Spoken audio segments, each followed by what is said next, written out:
He worked construction for 3 years. Same hard hat, same steel-toed boots, same silence every day. Just another face on the site, mixing concrete and laying steel. Nobody asked about his past, and he never volunteered. Until the day a robbery went wrong, and he moved like no construction worker ever should. That's when Emma, the boss's 20-year-old daughter, caught a glimpse of the tattoo on his forearm. Not just any tattoo. The kind only earned through blood, sweat, and missions that never made the evening news. What happened next would pull him back into a world he'd spent 5 years trying to forget. Hello, welcome to the Hidden Stories. From which city in the world are you watching this video today? If this story of hidden courage and unexpected alliances speaks to you, consider subscribing for more tales of ordinary people with extraordinary pasts. A construction site at Camden. Tower rose 43 stories into the London skyline, a testament to modern engineering and endless concrete. At 6:30 a.m. sharp, the workers arrived like a well-oiled machine. Hard hats, high-vis vests, and the familiar sound of diesel engines warming up in the crisp morning air. Among them, Jack McKenzie carried himself differently. Not better, not worse, just different. While the other workers gathered in groups, sharing weekend stories and complaining about their wives, Mac went straight to work. 3 years on this site, and he remained an enigma wrapped in a fluorescent safety vest. "Morning, Mac," called out Tommy Brennan, a freckled Irish kid barely out of his teens who'd taken a liking to the quiet man. "Arsenal won last night. You catch the match?" Mac adjusted his hard hat and reached for his tool belt. "Don't follow football much, lad." It was the same response he gave to everything.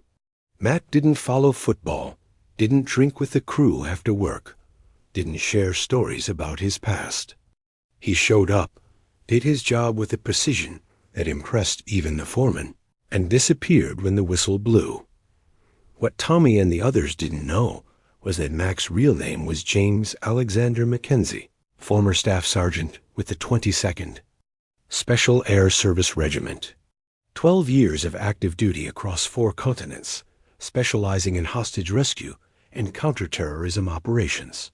He'd earned his stripes in Afghanistan, honed his skills in Iraq, and perfected his craft in places that didn't exist on official maps. But that was before everything went wrong. Before the mission in Syria that ended with 4 good men dead and Mac carrying survivors' guilt heavier than any construction beam he'd ever lifted. Now he was just Jack, a man who wanted nothing more than to mix concrete, lay rebar, and forget that he'd once been capable of things that would give Tommy nightmares. The morning progressed like any other. Mac worked on the 27th floor, helping to install steel framework while the city stretched out below. The familiar rhythm of construction, the clang of metal, the whir of power tools, the shouted instructions across the scaffold, had become his meditation.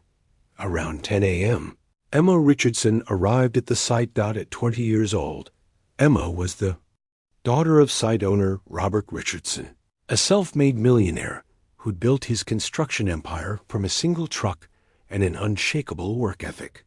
Emma had her father's determination, but her mother's grace, studying business at King's College while learning the family trade from the ground up.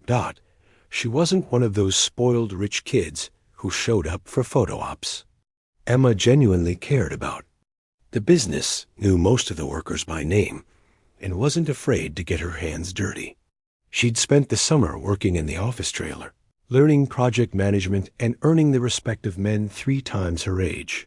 Mac noticed her arrival. He noticed everything, but kept working. Emma Richardson was kind enough, always polite when their paths crossed, but she represented a world he'd left behind, a world of responsibility for other people's lives. "Mr. McKenzie," Emma called out as she passed his workstation. "How's the framework coming along?" "On schedule, Miss Richardson," Mac replied without looking up. "Should have this section completed by Thursday." Emma paused, struck by something in his tone. Most of the workers called her Emma, or even M, but Mac maintained a formal distance that suggested military bearing. She'd noticed it before, the way he stood at attention when speaking to supervisors, the precise way he organized his tools, the economy of movement that spoke of training beyond construction work. "Dad mentioned you've been doing excellent work," she said. 3 years without a single safety violation or missed deadline. That's impressive. Mac finally looked up, meeting her eyes briefly. "Just doing my job, miss." There was something in those eyes, a weight that didn't belong to a man who'd spent his life in construction.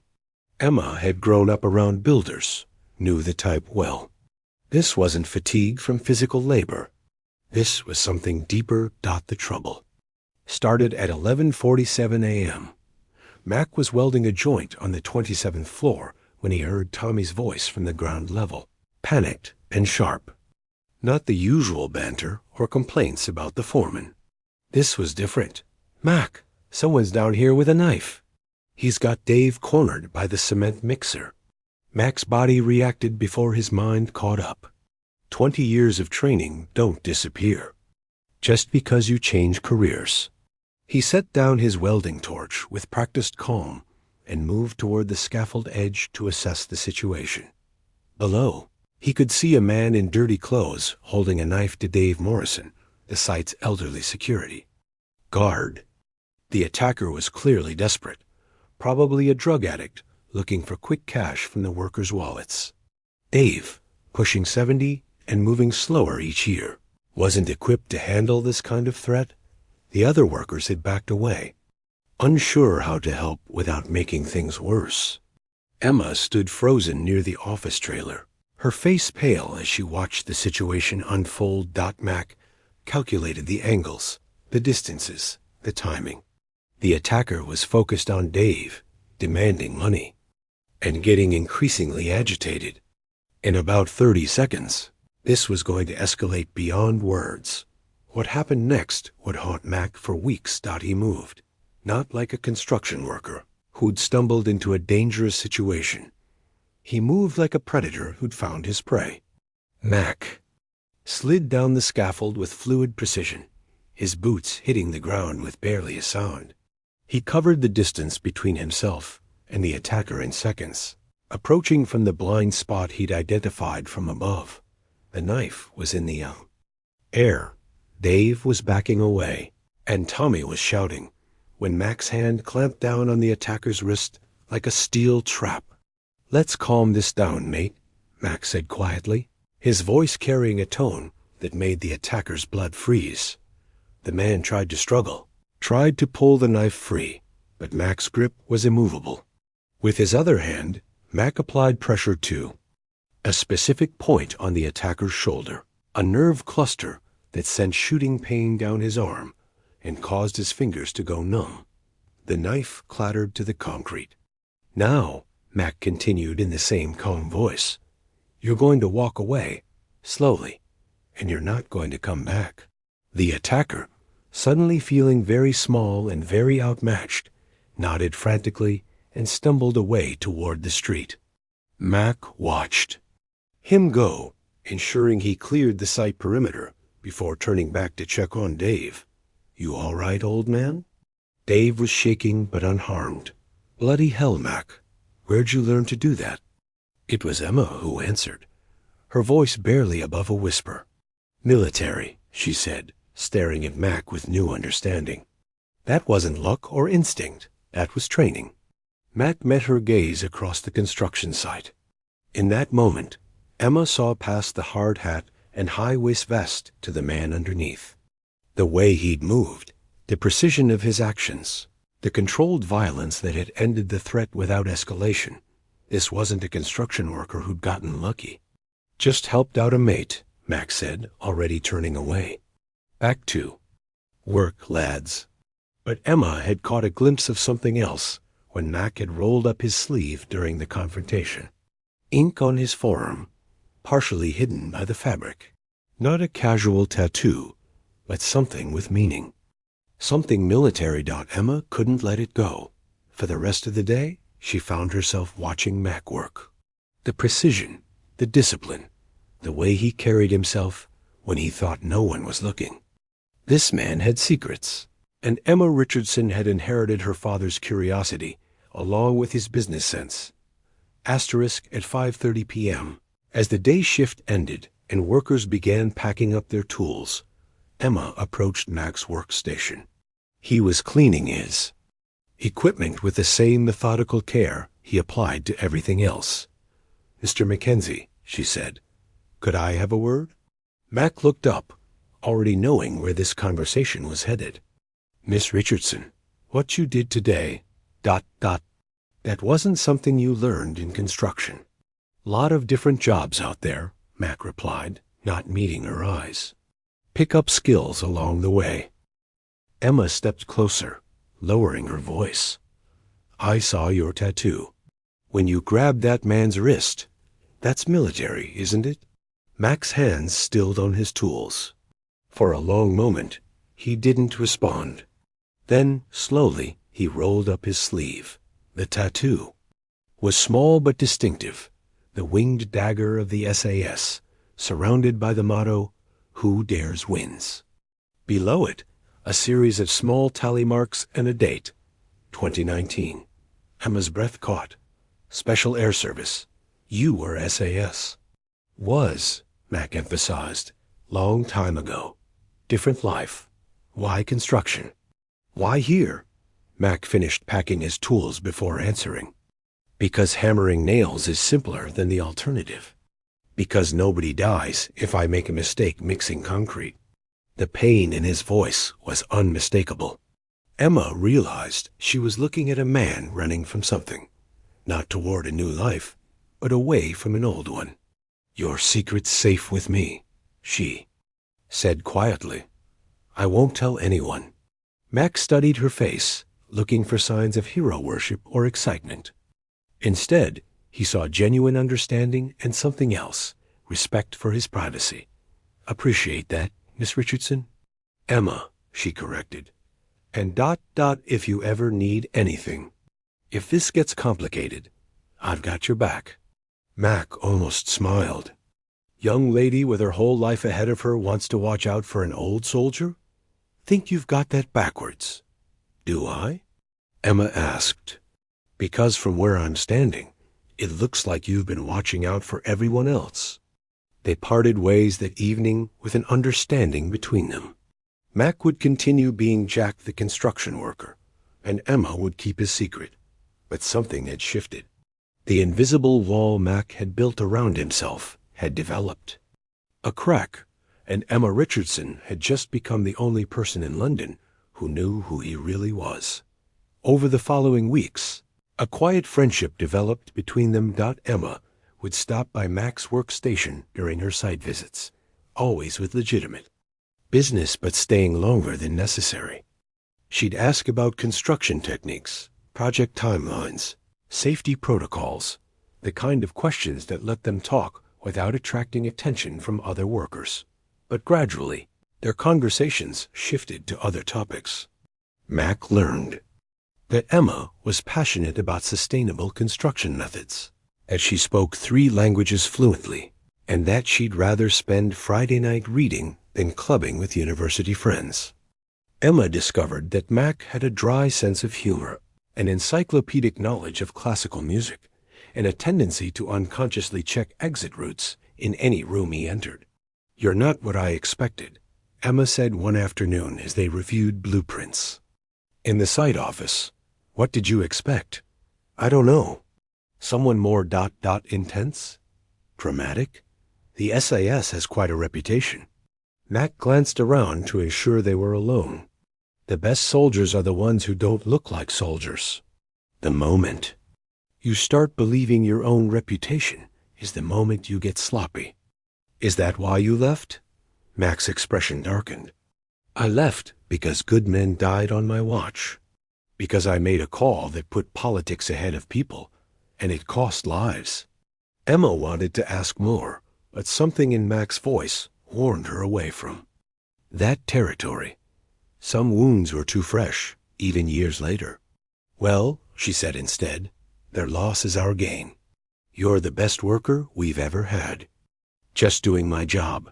No, Emma said firmly. You're doing much more than that. You diffused that situation with the knife, without anyone getting hurt. You've prevented 3 safety violations I know about. You stay late to help Tommy with techniques he's struggling with. You're protecting people, Mac. Same as you always did, just different context. Mac was quiet for a long moment. Maybe. Their arrangement worked well for nearly 2 months. Mac continued his quiet existence as a construction worker, and Emma kept his secret while gradually becoming the closest thing to a friend he'd had since leaving the service. But secrets have a way of demanding payment, and Emma Richardson was about to learn that knowing about Mac's past meant being pulled into his world whether she wanted to or not. That Friday night at the Electric, one of London's trendiest nightclubs in Shoreditch. Emma hadn't wanted to come. She preferred quiet pubs or wine bars, but her university friends had insisted on celebrating the end of exams. The club was packed, music pounding, strobing lights creating a disorienting kaleidoscope of color and shadow. Emma nursed a single drink at the bar, watching her friends dance and checking her phone every few minutes. She'd rather be home with a book, but sometimes you did things to maintain friendships. At 11:30 p.m., she stepped outside for fresh air and to escape the noise for a few minutes.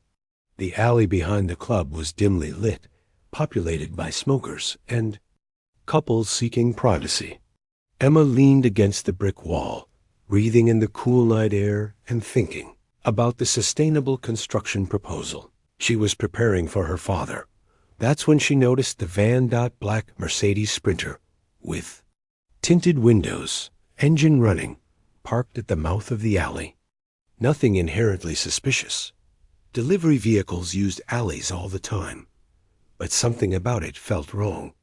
The way it was positioned, blocking the exit. The fact that it had been there for 10 minutes without anyone getting in or out. Emma's father had taught her to trust her instincts in business. The same principle applied to personal safety. She started walking back toward the club entrance, but 2 men stepped out of doorways. She hadn't noticed them entering. Not club security. These men were older, professional, with the kind of stillness that spoke of patience and planning. Emma Richardson, the taller one said. Not a question. Emma's blood went cold. They knew her name. I think you have me confused with someone else, she said, continuing toward the club entrance. The second man moved to block her path. Your father owns Richardson Construction. Your mother's maiden name is Wallace.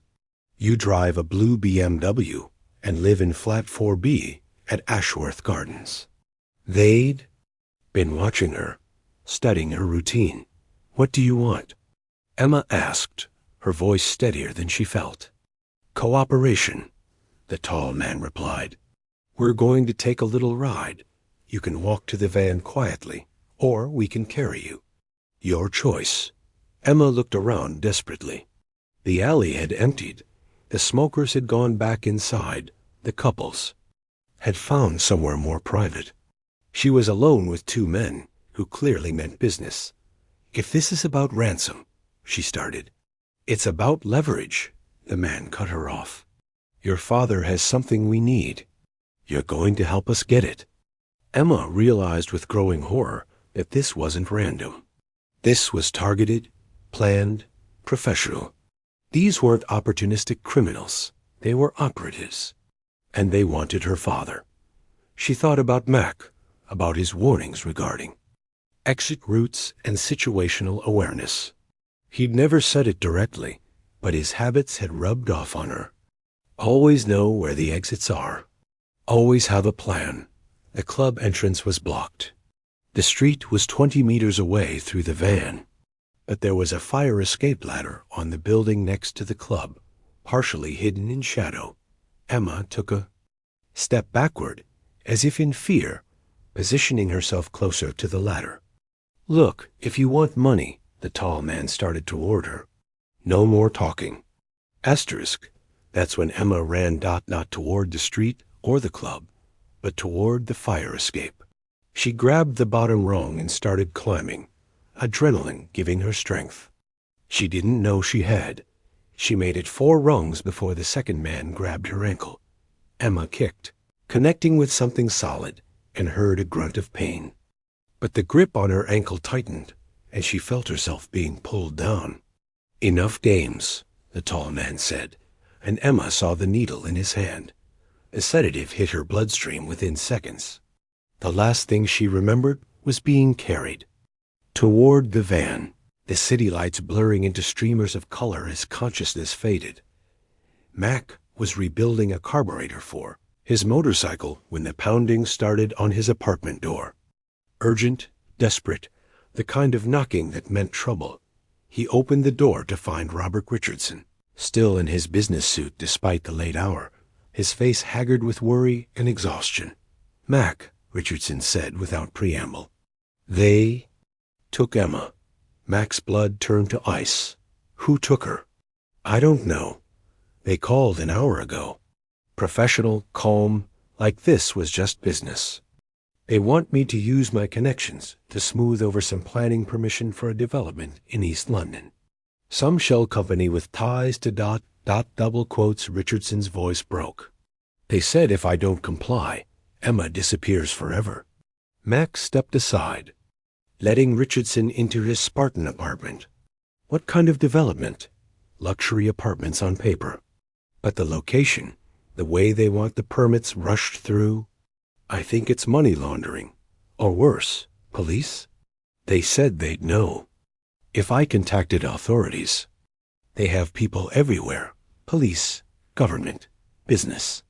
This is bigger than just kidnapping for ransom." Mac was already moving toward his bedroom, his mind shifting into operational mode.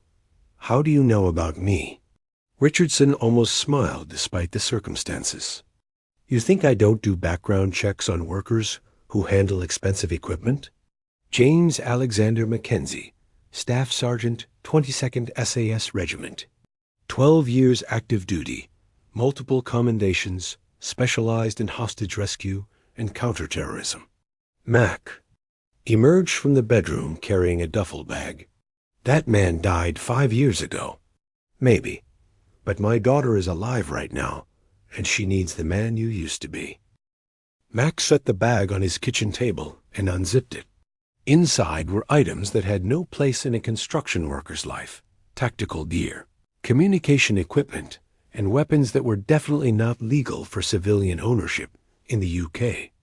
"I can pay you," Richardson continued, "whatever you want. Name your price." Mac looked up from his gear, his expression hard. "I don't want your money, Mr. Richardson. Emma's a good kid. She kept her word about my background, and she's got integrity in a world that doesn't value it much. Then you'll help?" Mac's hands moved with practiced efficiency, checking his equipment. "I'll get her back. But understand something once. I go down this road.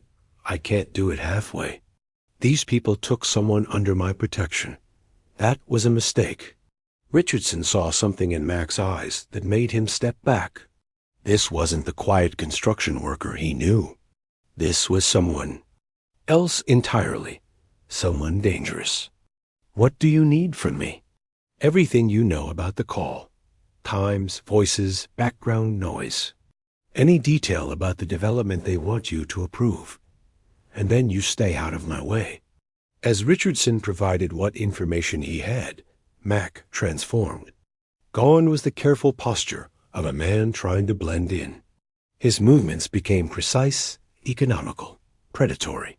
He was no longer Jack McKenzie, the construction worker. He was Staff Sergeant James McKenzie, SAS, and someone had just made a very serious error in judgment. Mac's first stop was a contact he'd hoped never to use again. The Anchor Pub in Indus. Bermondsey looked like any other London tavern: dark wood, questionable carpet, and the smell of beer that had soaked into the walls over decades. But in the back room, past the toilets and up a narrow staircase, was an office that served as neutral ground for people who operated outside the law. Mickey the Fish Torino looked like a pensioner who'd spent many years in boxing gyms. Thick glasses, cauliflower ears, and hands that shook just enough to suggest Parkinson's. But Mickey had been moving information through London's criminal underworld for 30 years, and his memory was razor sharp. "Bloody hell," Mickey said when Mac walked into his office. "Ghost of Christmas past. Thought you were dead, McKenzie." "Retirement," Mac replied, settling into the chair across from Mickey's desk. "I need information." "Course you do. Nobody visits." Mickey for the conversation. The old man poured 2 glasses of whiskey, despite Mac's attempt to decline. "What's the job? Someone grabbed a girl?" "Professional work, connected to development permits in East London. Money laundering operation, possibly Eastern European." Mickey's expression grew serious. "The Richardson girl. Word travels fast in certain circles." Mac leaned forward. "You know about it?" "Know about it? I was wondering when someone would come asking." "Emma Richardson, 20 years old, university student, taken from outside the electric around midnight. Very clean work. No witnesses, no cameras, professional crew." "Who's behind it?" Mickey sipped his whiskey thoughtfully. "That's where it gets interesting. Word is it's connected to the Kozlov organization. Dmitry Kozlov, former Spetsnaz, now runs money laundering and human trafficking through legitimate businesses. Very careful, very smart, very dangerous." Mac felt a familiar coldness settle in his chest. Kozlov. He'd heard the name in briefings, but never encountered the man directly. Former Russian special forces who'd gone private, building a criminal empire across Eastern Europe before expanding into London. How's he connected to construction permits? Money laundering in it? You build luxury apartments with dirty money, sell them to shell companies. Money comes out clean. But you need planning permission, building permits, all the proper paperwork. Richardson Construction has the connections and reputation to make things happen quickly. So they grab his daughter to force cooperation. Smart play, Mickey admitted. Richardson can't go to police without risking his daughter's life. Can't refuse without same result. Classic leverage operation. Max stood up. "I need locations.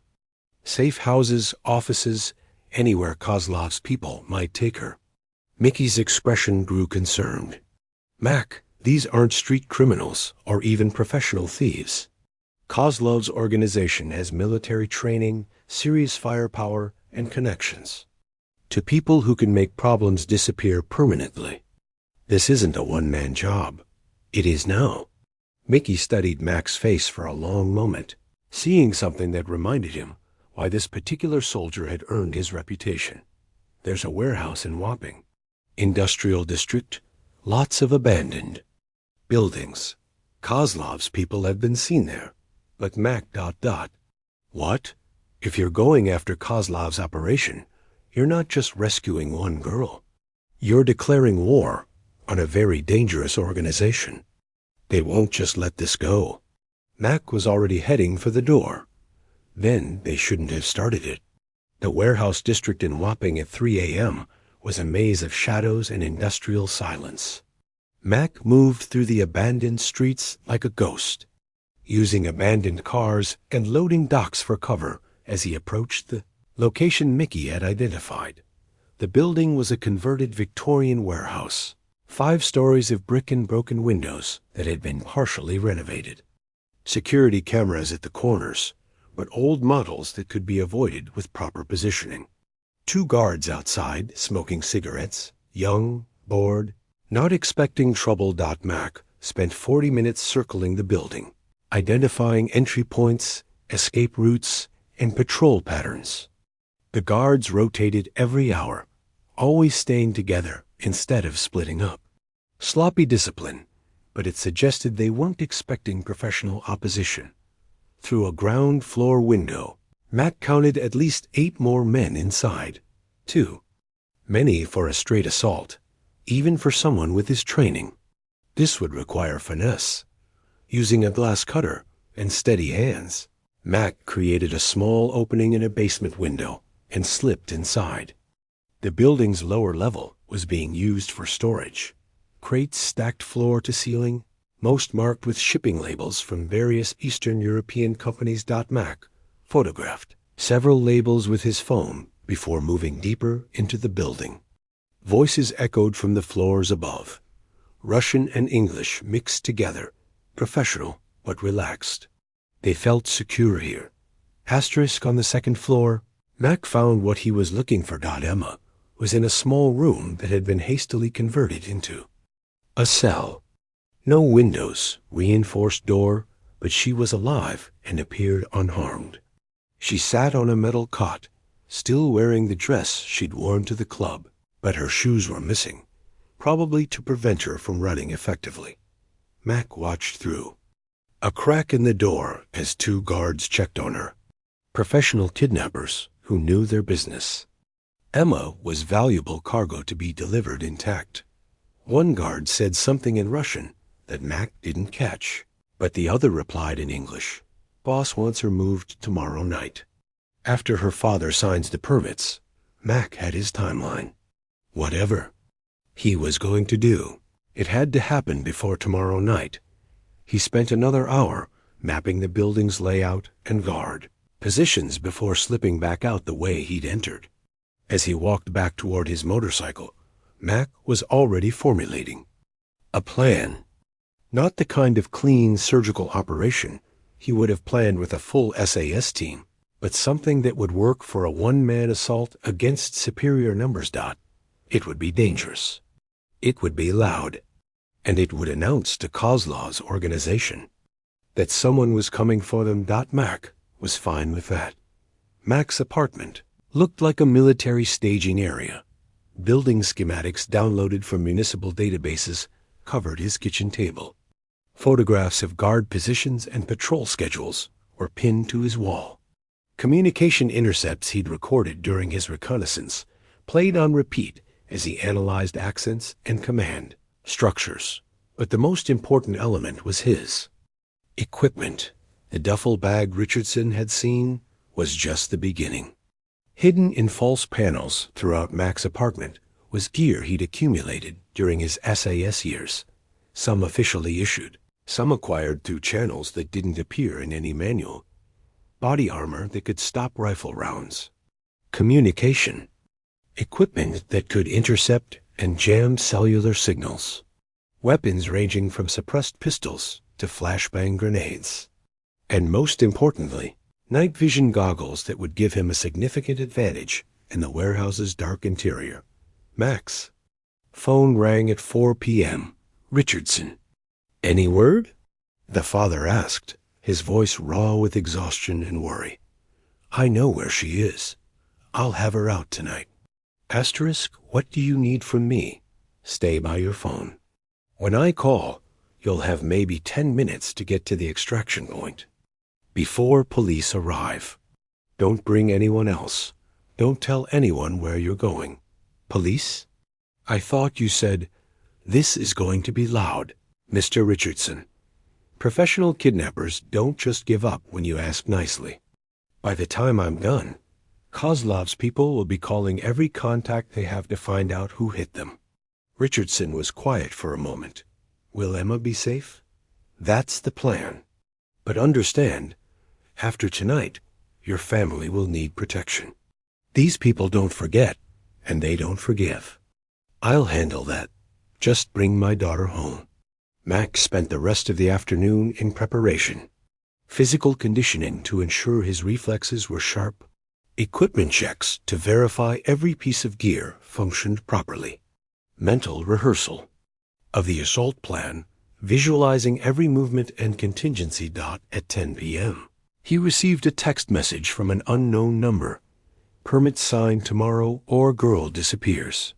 No police, no tricks. Mac smiled grimly. If Kozlov's people thought they were dealing with a desperate father and local police, they were about to receive a very unpleasant education. Mac moved through whopping at 2 a.m. like a predator returning to familiar hunting grounds. Gone was every trace of Jack McKenzie, the construction worker. Black tactical gear, body armor, weapons secured but accessible. Night vision goggles turned the warehouse district into a green-tinted landscape where shadows provided concealment, and abandoned cars became cover positions. The guards outside were the same too from his reconnaissance. Young, overconfident, checking their phones more than their surroundings. Mac approached from their blind spot, using shipping containers for concealment, until he was close enough to smell their cigarettes. The first guard never knew what hit him. Mac's hand clamped over his mouth, while a sleeper held cut-off blood flow to his brain. Unconscious in seconds, down for hours. The second guard turned just in time to see his partner collapsing into Mac's arms. He reached for his radio, but Mac was already moving. A precise strike to the solar plexus dropped the guard to his knees, gasping for breath that wouldn't come. Another sleeper hold, and the entrance was clear. Mac dragged both unconscious guards. Behind a shipping container, zip-tied their hands and feet and confiscated their radios and weapons. Phase 1 complete. The building's interior was exactly as he'd mapped during reconnaissance. 8 guards on the ground floor, arranged in a pattern that suggested they were protecting something valuable on the upper levels. Mac needed to reach Emma without alerting the entire organization to his presence. From his position in the stairwell, Mac could hear conversation from the second floor. Russian mixed with English, discussing tomorrow's schedule and when the package would be moved. Emma was running out of time. Mac's first shot was a flashbang. Grenade rolled into the ground floor common area. The explosion was deafening, even with ear protection. Brilliant white light and concussive force that turned trained guards into stumbling, disoriented targets. Mac moved through the chaos like a shark through bloody water. Suppressed pistol shots, dropped 2 guards before they could recover their vision. A third reached for his weapon, but found Mac's knife between his ribs instead. The remaining 5 guards scattered, shouting in Russian and trying to coordinate a response to an attack they couldn't understand. Mac was already moving toward the stairs when the first return fire started. Automatic weapons spraying bullets through empty air where he'd been standing moments before. These weren't soldiers. They were criminals with military weapons. Dangerous but undisciplined. On the second floor, Mac encountered real opposition. 3 guards moving in proper formation, using cover effectively, communicating with hand signals instead of shouting. Former military, probably Spetsnaz, like their boss. They'd taken positions covering the hallway leading to Emma's room, forcing Mac to advance through a killing field. Mac's solution was simple. He didn't advance. Instead, he backtracked to the building's utilities room and cut the power. Emergency lighting kicked in, but the warehouse plunged into semi-darkness. Through his night vision goggles, Mac could see perfectly while his opponents were reduced to shadows and muzzle flashes. The firefight that followed was brief and brutal. Mac moved through the darkened warehouse like a ghost, using his night vision advantage to engage targets who couldn't see him coming. Suppressed shots from unexpected angles, using the building's structure for cover while denying the same advantage to his opponents. By the time emergency power restored partial lighting, 7 guards were down and Mac was standing outside Emma's door. The lock on Emma's door was industrial grade, but Mac had prepared for that possibility. A small-shaped charge, properly placed, turned the reinforced barrier into twisted metal in less than 3 seconds. Emma was awake, pressed against the far wall of her cell, eyes wide with terror at the explosions and gunfire that had been echoing through the building. "Emma," Mac said quietly, removing his night vision goggles so she could see his face. "It's Mac. Your father sent me." Recognition dawned in her eyes, followed by relief so intense she nearly collapsed. "Mac, how did you—" I thought you were ... Construction worker, I know. We'll discuss career changes later. Right now, we need to move. Mac quickly assessed Emma for injuries. Bruised wrists from restraints, minor cuts and scrapes, but nothing that would prevent her from moving quickly. He helped her to her feet and handed her a pair of running shoes he'd brought, specifically for this moment.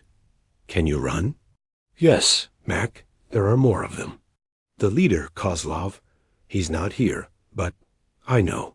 That's a problem for another day. Today, we get you home. Mac led Emma through the warehouse, his weapon ready, but the building apparently clear of active threats.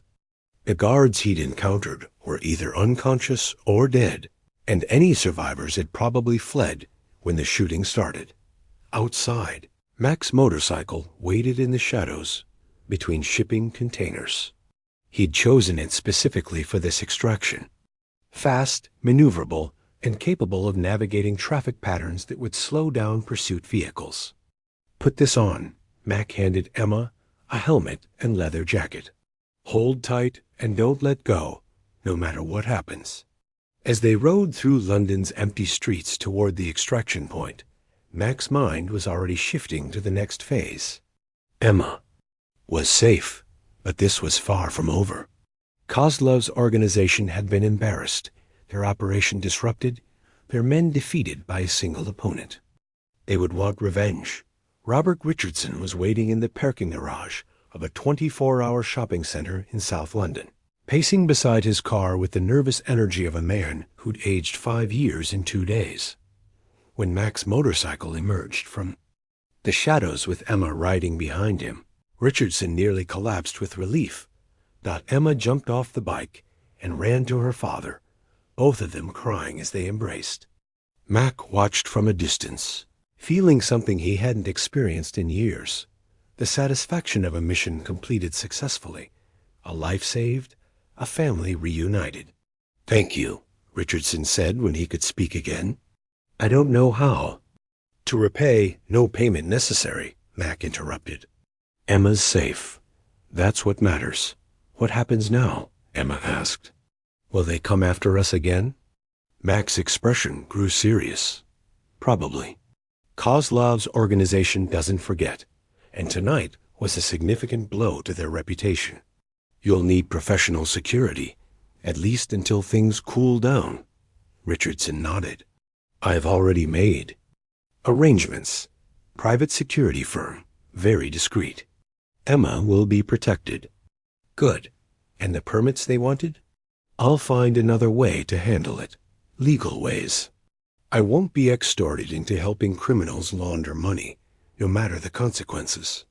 Mac nodded approvingly. Smart. Clean business stays clean. Emma stepped forward, still shaking from adrenaline and relief. Mac, I don't understand. How did you ... all of this ... You saved my life. You kept my secret, Mac replied simply. I keep my word. But this was more than keeping your word. You could have been killed. Mac looked at both Richardsons, seeing the confusion and gratitude in their faces. 5 years ago, I made decisions that got good people killed. I've been carrying that weight ever since. Tonight, I got to save someone instead of losing them. That means something. Richardson extended his hand. Whatever you need, whenever you need it.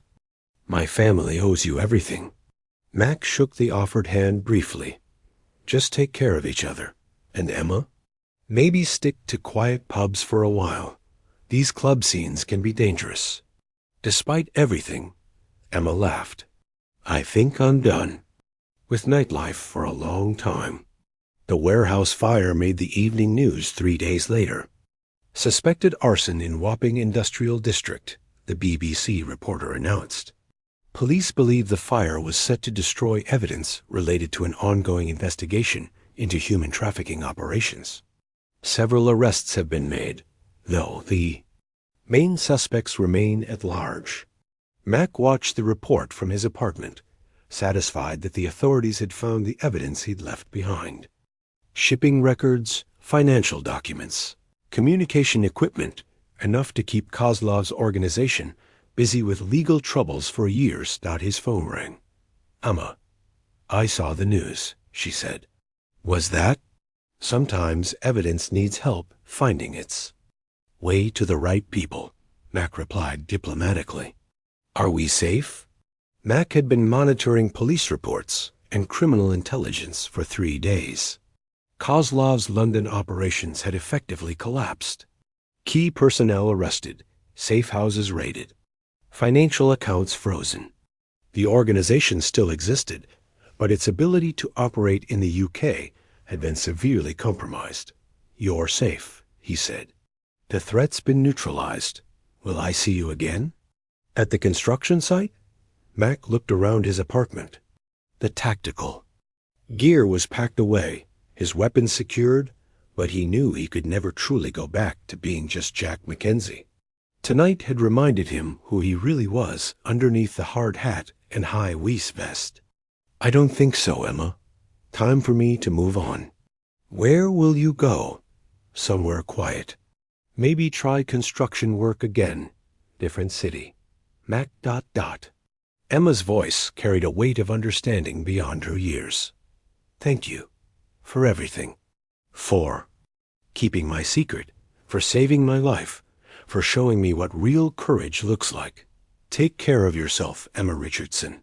And remember, sometimes the most important battles are the ones nobody knows about." Monday morning at Camden Tower construction site felt different. Tommy Brennan arrived at 6:30 a.m. as always, but Mac's usual spot at the tool station was empty. His hard hat hung on its peg, his safety vest folded neatly on the bench, but the man himself was nowhere to be found. "Anyone seen Mac?" Tommy asked the foreman. "Didn't show up today. First time in 3 years. Emma arrived at the site around 9 a.m., still accompanied by the discreet security detail her father had hired. She knew what she'd find before she reached Mac's workstation, but seeing the empty space still hit her like a physical blow. On Mac's workbench, she found a single note written in his precise handwriting. "Emma, the best soldiers know when to retreat. Stay safe, stay strong, and remember that courage isn't the absence of fear. It's doing what's right despite the fear. The construction business is lucky to have you." Emma folded the note carefully and slipped it into her pocket. She would keep it forever, along with the memory of a man who'd shown her that heroes didn't always wear uniforms or seek recognition. Sometimes they wore hard hats and mixed concrete, protecting people from shadows while asking for nothing in return. 6 months later, in a small construction company in Newcastle, a man calling himself John McLean started work as a general laborer. Same hard hat, same steel-toed boots, same quiet demeanor that had defined Jack McKenzie in London. The other workers saw him as just another middle-aged man looking for steady work and simple routine. But sometimes, late at night in his small apartment above a chip shop, John McLean would read news reports about Richardson Construction's expansion into sustainable building methods. Led by a brilliant young woman who'd become the company's youngest ever project manager. And sometimes he'd remember a promise made between two people who understood that secrets could be kept and trust could be earned, even in a world that seemed to value neither. Emma Richardson never spoke about what had happened in that warehouse, just as she'd never spoken about the military tattoo she'd seen on a construction worker's arm. But she carried herself differently now, with the confidence of someone who'd been tested and emerged stronger. Her father noticed the change, the way she approached problems with new determination and handled pressure with unprecedented calm. He didn't ask questions, respecting his daughter's privacy the same way she'd respected a quiet man's secret. In Newcastle, John McLean mixed concrete and laid rebar with the same precision that had once characterized more dangerous work. He kept to himself, avoided attention, and tried to find peace in honest labor, but he kept his old equipment, carefully maintained and ready. Because sometimes the world needed James McKenzie more than it needed John McLean. And when that day came, if it came, he would be ready. After all, some promises transcended names and identities. Some commitments lasted longer than careers. Or cover stories. Emma Richardson had kept his secret and watched his back when it mattered most. In return, he'd shown her that courage could be quiet, that strength didn't need recognition, and that sometimes the most important battles were fought by people the world would never notice. It was a fair trade, and both parties had honored their agreement. 2 years after the warehouse incident, Richardson Construction had become one of London's most respected firms, known for both quality work and ethical business practices. Emma Richardson, now the company's operations director, had implemented new safety protocols that became industry standards. She never mentioned that these protocols had been suggested by a construction worker who'd understood security from a perspective most people couldn't imagine. In Newcastle, John McLean continued his quiet existence. But twice a year, he received postcards from various locations around the world, always unsigned, always showing construction projects or architectural landmarks. The messages were simple: still building, still safe, still grateful.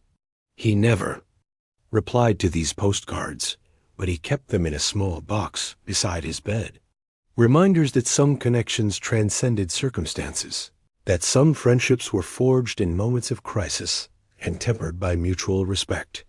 The world was full of shadows and dangers that most people never saw. But it was also full of quiet guardians who stood watch without recognition, who protected others without seeking reward, who carried burdens so that others could sleep peacefully. Emma Richardson had learned this lesson from a man who taught it without intending to, simply by being who he was when it mattered most. And somewhere in Newcastle, a construction worker named John McLean continued to prove that heroism didn't require uniforms or titles. Sometimes it just required showing up, doing the work, and being ready when ordinary people needed someone extraordinary to stand in the gap. Some stories didn't end with parades or medals. The best ones ended with quiet satisfaction and the knowledge that good people were still watching out for each other in a world that desperately needed that kind of guardian. Jack McKenzie was gone. James McKenzie was retired. But John McLean remained, carrying the best parts of both identities while building something new. A life defined not by what he'd lost, but by what he'd chosen to protect. And in London, Emma Richardson built skyscrapers that reached toward the sky, each one a testament to the lesson she'd learned from a man who'd shown her that the strongest foundations were built on trust, courage, and the willingness to stand up for others when the world wasn't watching. Please, support me for more stories like this.